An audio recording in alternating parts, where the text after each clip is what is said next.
তো হরে কৃষ্ণ।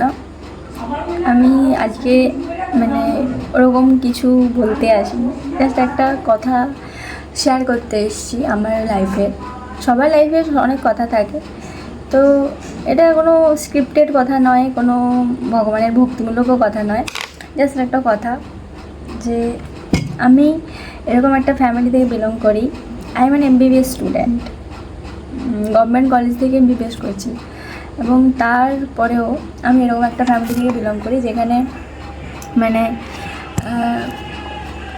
যেখানে একটা শাড়ি পুরানো হয়ে গেলে বা জামা কাপড় পুরানো হয়ে গেলে সেটাকে পা পোষ বানানো হয়, মানে পা মোছার জিনিস করা হয়।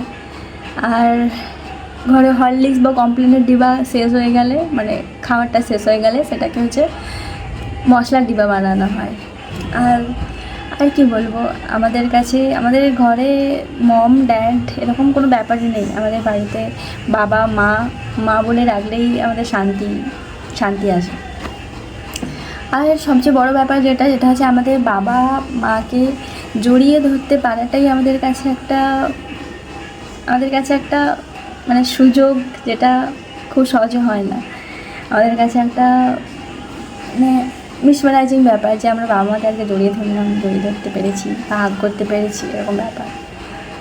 তো এটাই যে and at the last I belong to A middle class family. এটাই বলছিলাম যে আমরাই মধ্যবিত্ত পরিবার থেকে বিলং করি। এগুলো আমাদের প্রতিটা ঘরের কোণায়, প্রতিটা ঘরের জায়গাগুলোতে ফুটে ওঠে যে হ্যাঁ, আমরা মিডল ক্লাস ফ্যামিলি থেকেই বিলং করি। আর কি, বাই।